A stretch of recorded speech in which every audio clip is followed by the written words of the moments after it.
நியாயமான கட்சின்றது மக்களுக்கு தெரியும். யாருக்கிட்டையும் 5 ரூபாய் 10 ரூபாய் வசூல் பண்றதோ, கடைக்கடையா ரோட் எடுத்துட்டு போய் வசூல் பண்றதோ, கட்ட பஞ்சாயத்து பண்ற கட்சி தேமுதிக கிடையாது. நேற்று தேமுதிக கூட்டத்தில் பேசிய அக்கட்சியின் பொதுச் செயலாளர் பிரேமலதா விஜயகாந்த், பிற கட்சிகளைப் போல 5-10 ரூபாய்க்கு நிர்வாகிகளிடம் வசூல் செய்வது இல்லை என கூறியுள்ளார். திராவிட கழகம் எங்க கூட்டணி அமைக்கிறோமோ அந்த கூட்டணி தான் வெற்றி பெற்று ஆட்சியை பிடிக்க போவதும் நமது கூட்டணி தான் என்பதை இந்த நேரத்தில் உங்களுக்கு நான் சொல்ல கடமைப்பட்டிருக்கிறேன். இதுவரைக்கும் மக்களும் தொண்டர்களும் விரும்பும் கூட்டணியை உறுதியாக தேமுதிக அமைக்கும். அதில் எந்த மாற்று கருத்தும் யாருக்கும் தேவையில்லை. உறுதியாக இருக்கிறோம், தெளிவாக இருக்கிறோம். இந்த முறை மாபெரும் வெற்றி கூட்டணியை அமைத்தே தீர்வோம் தீர்வோம் தீர்வோம் என்று உங்க முன்னாடி உங்க அண்ணி நான் உறுதிமொழி எடுத்துக்கிறேன்.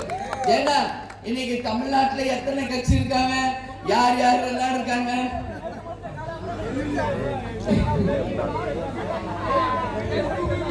யாரும் அப்படிலாம் ஒண்ணும் வர முடியாது. நேற்று முளைச்ச காலம்லாம் இங்க ஒன்னும் எடுபடாது. சரிங்களா? ஒரு நாள் மழைக்கே அது தாங்காது என்றது நான் சொல்றேன். இது ஆலம் விருட்சம், தலைவர் உருவாக்கிய தேமுதிக ஆலம் விருட்சம். இது 20 ஆண்டு காலம் கடந்த தேமுதிக நியாயமான கட்சின்றது மக்களுக்கு தெரியும். யாருக்கிட்டையும் 5 ரூபாய் 10 ரூபாய் வசூல் பண்றதோ, கடைக்கடையா ரோட் எடுத்துட்டு போய் வசூல் பண்றதோ, கட்ட பஞ்சாயத்து பண்ற கட்சி தேமுதிக கிடையாது. ஏன் சிவகங்கை மாவட்டத்துல மட்டும் ஆகல அப்படின்னு எனக்கு ஒரு வருத்தம் எப்போ உண்டு. நீங்க எல்லாரும் என்ன சொல்வீங்க?